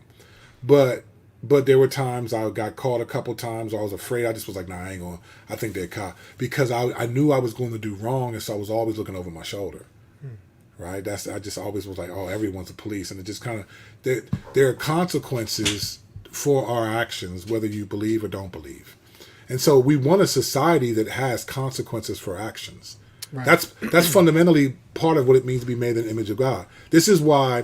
Even in nations that we call like evil regimes, like a China or Syria or Saudi Arabia, whatever you consider an evil access of all of that stuff, right? Whatever you consider that to be, in every single one of those nations, they have laws to protect from crime or sins, right? They have laws to protect against that. Yeah, yeah. You won't find in any one of those countries, hey, go ahead and rape and go ahead and steal and go ahead and murder and go ahead and do that. There's no issue. Now, people do those things, obviously, because we're all law breakers. But in essence, there are laws even in the most lawless nations. Why is that? Because we're made in God's image. That's right. And so because we're made in God's image, it's not a Christian ordinance. It's a creation ordinance. That's right. It's not just like marriage. Just like marriage. Marriage is not a Christian ordinance. It's a creation ordinance. Yeah. This is why people from other religions and other people, they get married. It's not a Christian ordinance. Just because it's the motif of the relationship that we have with God, it doesn't make it Christian. Marriage is a creation reality, right? Right. It's a creation ordinance. And so is law. So within being made in God's image, we care about right and wrong. This is why non-Christian police officers and fire department officers, when 9/11 happened, you watch the building come down and all that dust was coming and people were running. You watched footage of fire department and police running into that. Into it, yeah. Lost their lives. These people didn't know Christ at all. Are spending eternity in judgment, even though they did something that was good. You'll see people who go to join Red Cross and go to Africa and help build wells in countries that have no clean water. Right? They'll do. Why? Because we're made in God's image, and there is a sense of right and wrong and justice and the degree of righteousness that we want to do good to people, even if they're not Christians. They're trying to find a better purpose. What's my purpose in life? How do I do these things? That's real. We accept that as a reality. Here's another thought too. I think we gravitate towards the truth, even though we don't realize it. And what I mean by that is, we're entertained by truth and oftentimes truth that would be put off as exaggerated and not reality. So what I mean by that is this. So when you consider the topic that we're talking about with corrupt police officers and such,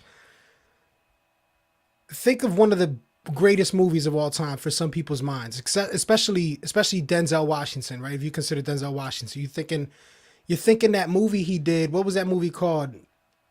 Oh, he was the corrupt cop. He was a corrupt cop. Dang, I'm drawing a mind blank. He won like mad Oscars. Training Day. Well, Training Day, yeah. Yeah. Training Day is like the movie, right, when it comes to this cop corruption thing. But it's a theme that you see in movies often that get a lot of attention, get a lot of love and entertainment, right? Yeah. Same thing with Marvel. Same thing with a lot of 100%. Supernatural, spiritual things. You know what I'm saying? Right now, it's huge. The supernatural realm. It's not even Halloween, and like this Wednesday show is like the big thing. You know, Wednesday on Netflix, right? Right. Yeah. Where we gravitate towards things that are actually true, that society and culture would try to mask as untrue, but they use it to entertain, because we gravitate towards things that are true. Yeah. This situation, this issue is a true issue. It's true. We gravitate towards it because it's true. It exposes the wickedness of man, especially the wickedness of man that has been given a level of authority over other man. Mm-hmm. That in itself exposes the heart of many. Like if you're not suppressed by the Lord and righteousness and a desire to please God, what will come out is wickedness when you're given that level of authority. I mean, that's just the reality. So I think that plays a role in what's going on. It's a dope thing to consider. We are entertained by the truth and we gravitate towards the truth, though we don't even know it's really true. Yeah. Because society kind of masks it as if though it's not. Right. That's a brilliant point, bro. You know what, something else you said too? I think this didn't get brought up a lot in this whole conversation. You brought up Training Day, right? Which Denzel Washington won an Oscar for. Right. He should have won one for glory, for real. That Yeah. joint was incredible. Right. It was interesting that you gave him one for training day when he was a corrupt police officer, but that's a different conversation. But what's interesting, Similar to the Holly Berry convo. yeah, right, yeah, on that, yeah, right. Right. But when you think about training day, right? A lot of people, when people were coming out, black people, when all this stuff happened from, it started with Trayvon, but Trayvon didn't really hit in the same way Mike Brown did. But Trayvon sort of paved the way a little bit for Mike Brown. Right. But when that happened, a lot of the pushback against people of color and black people in particular was that this is cultural Marxism, a leftist agenda, all of these things. And there may be some truth in some of that. But here's the reality, though, right? When you think about the attitude towards police did not come from Black Lives Matter. And it didn't come from, it wasn't like it was a leftist agenda. There were movies like Training Day. There are tons of movies where you show corrupt cops all the time. All the time. All the time. From Colors back in 1986 to... all the time. I mean, there's all these Boys in the Hood.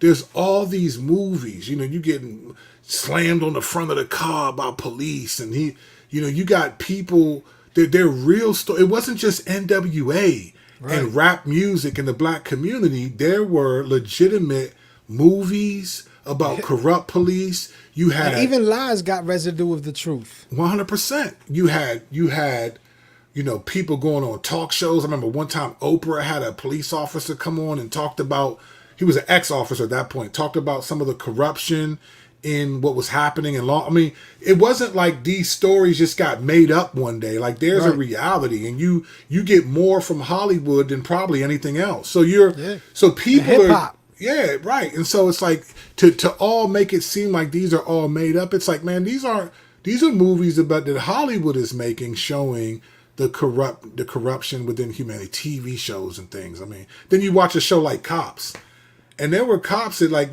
here's the reality. What cops represent and the way people relate to the treatment of cops over certain groups of people, this is where the Christian side is lost among us as believers. We tend to see image bearers as people who obey Jesus. This is the big flaw in the church right now. If you do not obey Jesus, then you're not an image bearer.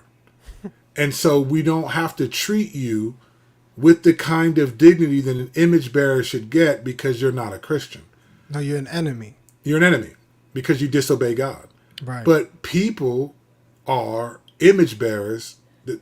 It's not a Christian ordinance. Right. It's a creation ordinance. This is why verses like Galatians 6:10 say, do good to everyone, especially those in the household of faith. Right?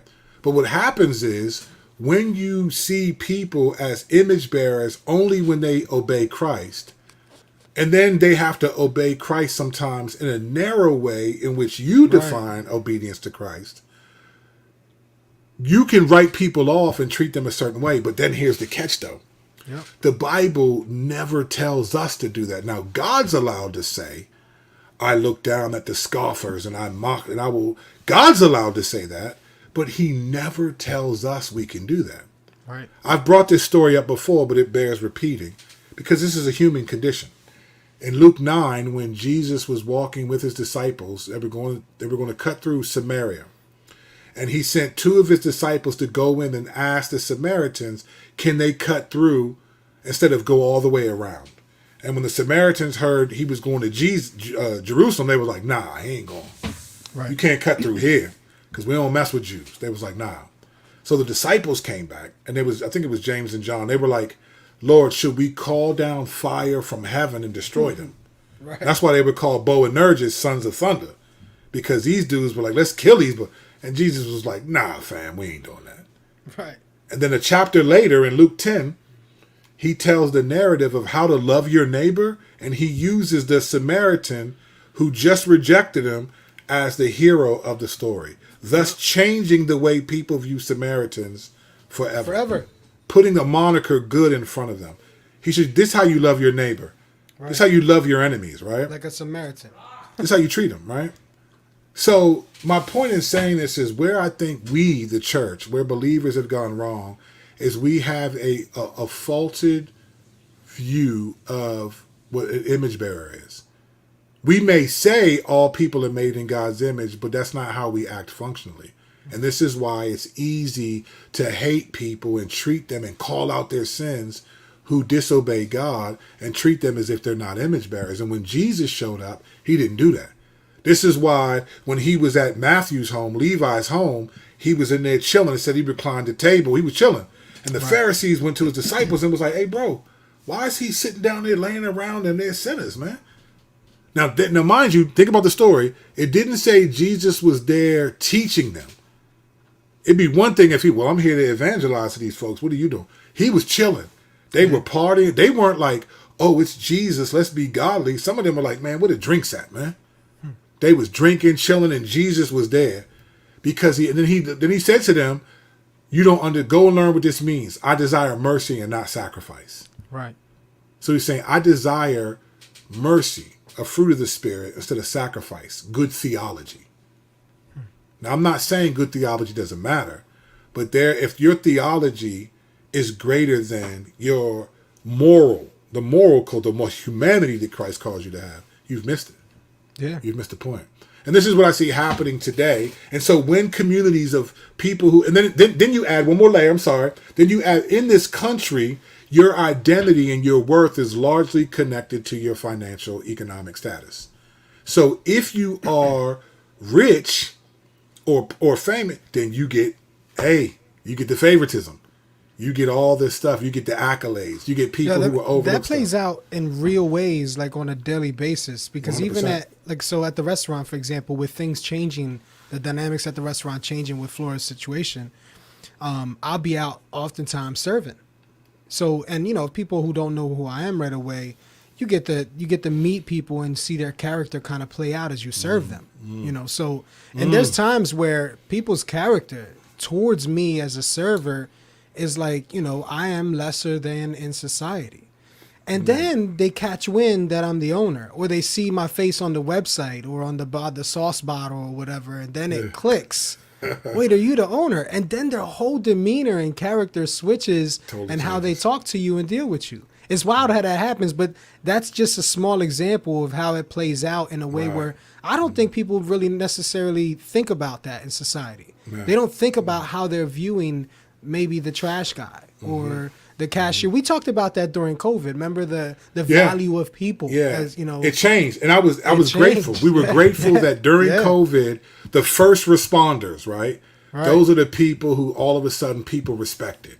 You used to make fun of the people who work for McDonald's. Now you're glad that you can pull up and get some food, right? Because you didn't want to go to the grocery. So it's just funny. We talk about how the Lord just does that about face, right? Yeah. But in our country, we view people's importance based on their economic status. Facts. So when you're poor or of subpar means, then what happens to you is of little consequence. When you're rich, it's like, hey, well, we need to protect these people because we can thank Darwin for that one. 100%, we do, right?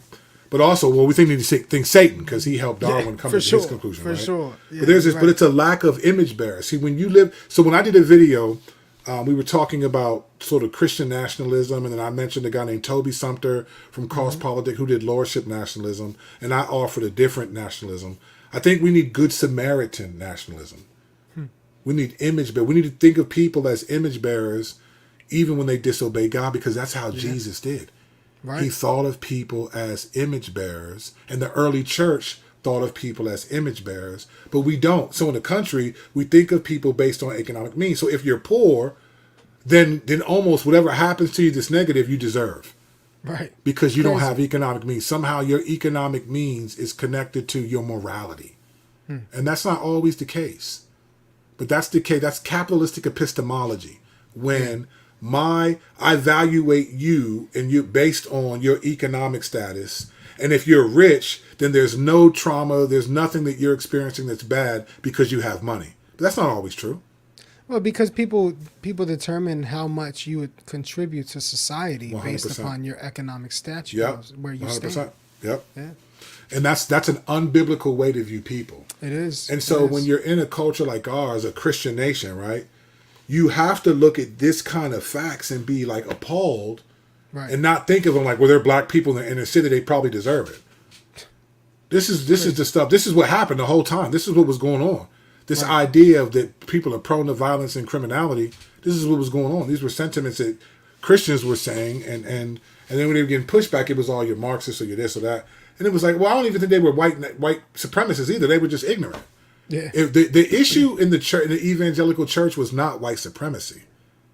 It was an image bearer deficiency was the problem. And so that's what happened. You made it about white supremacy, and then you didn't really deal with it biblically. It was image bearer deficiency. Like, I don't see these people because they don't have the same theology. They don't do this. So James White and other people will critique black churches, but there are white churches that don't have good theology either. But you ain't saying nothing. That's what's been the curse of America from the beginning. And then the lack of image bearer theology. That's it. It's an image bearer violation is the real problem. Slavery was an image bearer violation. Right. The treatment of women was abortion. image bearer abortion. Image bearer violation. These are all image bearer violations. Wait till we get to the opioid crisis. Whew! Image bearer violation, right? And it came from the left. You're calling all these people racist and white supremacists because they don't agree with you on the cultural, and some of them just don't. They're just not around it, right? So this is all that was happening. These were all image bearer deficiencies. These aren't Marxist theologies. Getting a quote from Marx. It wasn't just that. There were some people that did that, sure, but most people weren't thinking about. They didn't even know who Karl Marx was. Right. And these people weren't white supremacists and white nationalists. They just had a view of what an image bearer meant. They wouldn't teach it, but functionally, image bearers obey Jesus because it was ungodly. You could even say now these people weren't Kanye. You know what I'm saying? Come on, man. No, both sides got a bad rap, man. There were white Christians who just didn't agree with certain things that black people said. They got a bad rap. Right. And there were black Christians who were accurate about what some white people were doing. They got a bad rap. Yeah. Got a bad rap. It was fascinating to watch it. And the whole time, me and Strack were like, stay balanced. Stay balanced. Don't be theological. Don't be theological. Because we knew that this type of data was real. So the question is, how do you as a believer how do you gauge your compassion?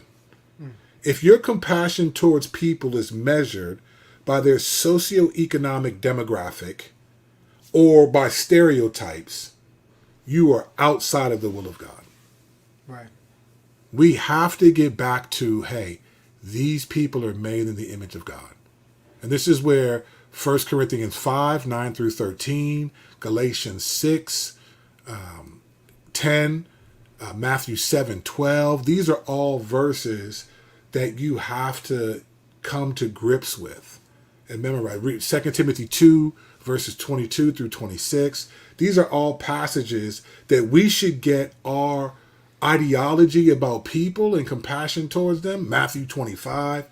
We should get it from the Bible, not the political means. Right. Because here's the reality. God's heart for the poor is not the conservative or liberal's heart for the poor. I mean, politics is motivated by self-preservation. Self-preservation, self-interest. The Bible is motivated by self-denial. Right. They're That's a bomb right there. They're two completely different spectrums, and they can't collide and run together. One will always be authoritative over the other. 100%. Always. No. They cannot maintain the same level of authority.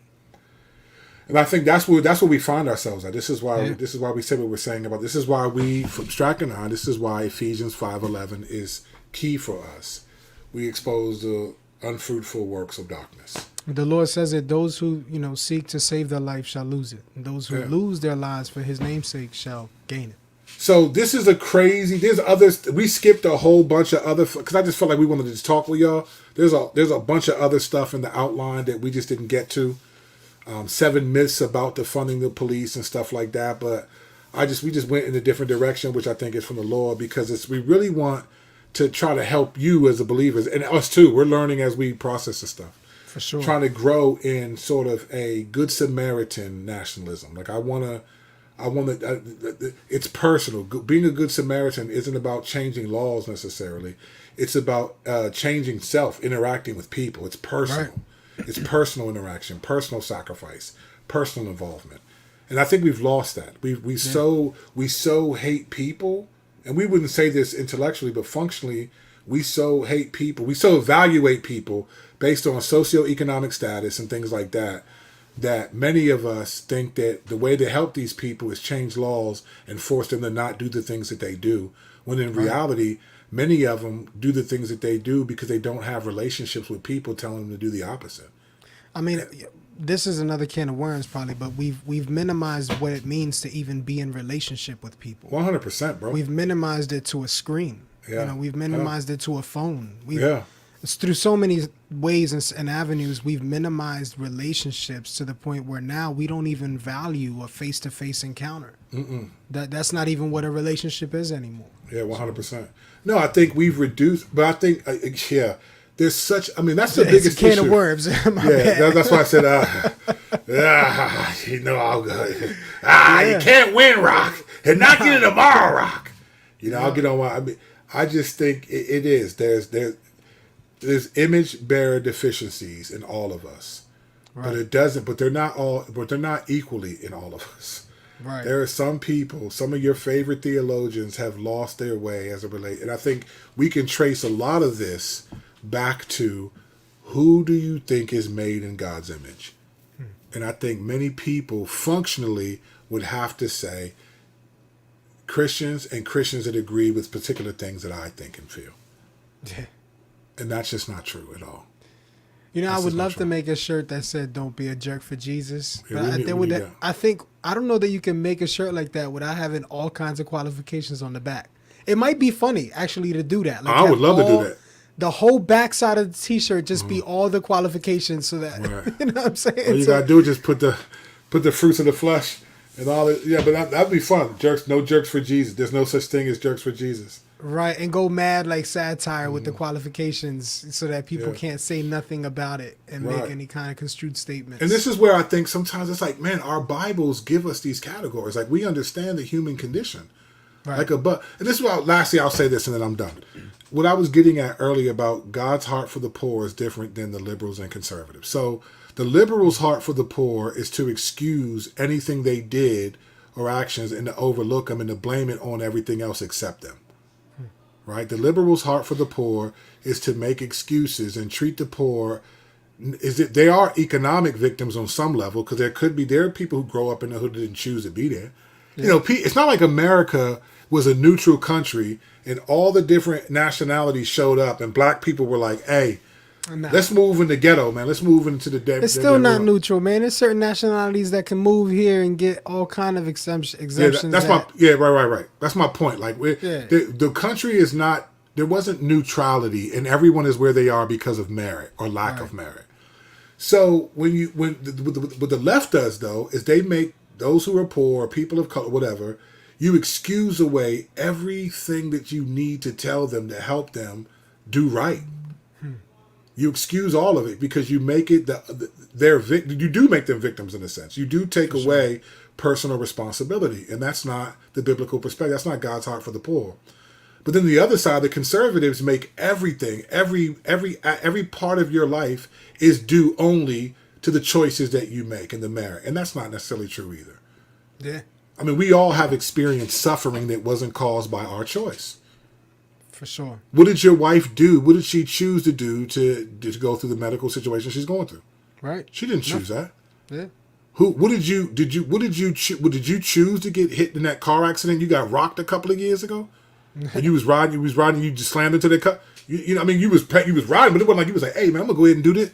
No. Like, these things happen. And people open the door up, boom, and then there you are, right? So we all experience suffering that's not due to something that we've done. Facts. But the conservative side is not God's heart for the poor either, because you treat them like poor is a moral issue. And poor is not always a moral issue. Or a moral position. It's not a moral position or stance. There's some godly people who are poor. But when you live in a country where your worth is connected to your socioeconomic status and what you can contribute to society's intellectual and financial complexities, then you become, okay, you deserve whatever happened to you if it's not that. And this is why I reject both the way the left and the right view the poor, because God says, my heart is for the poor. God was saying this back in Deuteronomy, fam. Yeah. He was talking about the poor back when in the orphans, back in the Mosaic, in the Tanakh. He was talking about that. From the beginning, he had a heart for these people. And if you notice, you might have a couple proverbs like, if you don't work, you don't, man doesn't work, doesn't eat. That's Timothy, right? And then like, about being lazy. But for the most part, though, God doesn't warn the poor at all. He doesn't warn the poor. In fact, Jesus became poor, right? Paul says that. Literally, Jesus became poor. When they said Nazareth, who's come from? But you know what he does warn? The rich, though. Right. He warns the rich firmly in the New Testament. So, again, now we're drifting on a memory. Now we're drifting. But the reality is this. When you look at stats like this, you have to train yourself not to see these stats about police misconduct in these communities and immediately dismiss it as, okay, well, look at the communities that they're in. That doesn't mean everything that happens to those people was warranted and they deserved it. Right. And I think we've gotten to a place in the church I'm talking about where we don't have a distinction from the world. We view the world through a political, socioeconomic, conceptual framework and not a biblical one. God's heart is for the poor. God loves the poor and the rich. He has different words for them, and we have to relate to them sometimes a little bit differently. But the reality is, Galatians 6:10 is do good to everyone, especially those in the household of faith. And I think we need to humble ourselves and realize this stuff aren't just ideologies from Marx or from John Locke or whoever. There's deeper things at work here. What we read today, what we talked about today from these articles, and there's some stuff we didn't even get to, is pure evil. Where it's true, it's pure evil. Yeah, it's crazy. It's evil, and none of these people deserve that. And you living in a poor community, you don't deserve that. But then neither do you deserve being in more affluent and being screamed at because you're affluent. Like, God is sovereign over all of the aspects of our lives, but we have to be stewards of his sovereignty. Yes. And not fall into the lines of the culture and using the way they think about things and stacking and slapping Christian on it as if that means something. Right. It doesn't mean anything. I think we need a good Samaritan or image bearer nationalism. We need some of that. So much more we could have got to, what I'm saying? There was much more we could have hit, but we just wanted to dive into this. There's some stuff, like we said, the opioid joint is coming up. There's just crazy stuff, fam. Crazy stuff when you really just, and that's our goal, expose the unfruitful works of darkness. Just trying to shine a light on it. We're not having a political position, and we're not balanced at everybody's 50-50. We just critiquing everybody is what we mean by balance. So we appreciate y'all. Don't forget to hit the like button and subscribe to the channel. Man, grateful for you guys. Share the episode. Let people know. We only say that because the algorithms, it's really weird that you all got to hope that it spikes the algorithm and it gets out there. But we only want to get out there. I mean, we don't do this for a living. We do this for the loving. We love to talk. Right. We love to help, and we love to potentially help people process things differently. And I thank you. Thank you for all the feedback that I get on the videos, the feedback I get from cross-examining the shows. I appreciate you so much. We're trying to get to Y2K by January 1. So let the people know. Subscribe to the channel. We just under 2,000. We're trying to get there. And as we keep going and going and going, we just want to help people, man. We want to be a voice that thinks a little bit differently than the voices that are telling you, that we think are telling you to think sinfully, to be honest. So, but we could be wrong in the stuff that we think too. We're not the Just Lord. Put a little salt on the beef. You know what I'm saying? A little bit of salt on the beef. A little bit of that. All right, if you want to find out a little bit more about where we're at, man, don't forget to go to Twitter. You can catch us at I'm Kurt Kennedy and at His Hype Man. We're on there. I dip and dive on there. I would much rather prefer to be talking to y'all on YouTube and through the podcast than I do Twitter, but you can still find me on there every once in a while. Don't forget to go to Abner's Brush, and that joint is tough. Go to Abner's Brush. His brush is so tough, I just put it in a bar recently that I wrote. You'll hear that coming shortly. Nah, man. Don't forget to go to KurtKennedy.com. Get all my stuff there, access to me in different ways. Man, we appreciate y'all so much. Again, hit the like button, subscribe to the channel. If you feel so inclined, we would love to have you be a part of our Patreon. We just do stuff to try to help the show, do things, stuff that we try to help build the show up. We don't do a lot of that stuff because a lot of times we try to do Patreon stuff and do calls and stuff. People weren't able to do them. So we just was like, all right, we're going to keep it moving. But we'd love to have it. The links will be in the description of the show. Thank you so much for listening. We love you guys. It's always good to just be able to chop it up with y'all and talk through some things. Having said that, I'm Kurt Kennedy. He's Strack the Wolverine. Come on already. We're out of here, y'all. Grace and peace. Peace.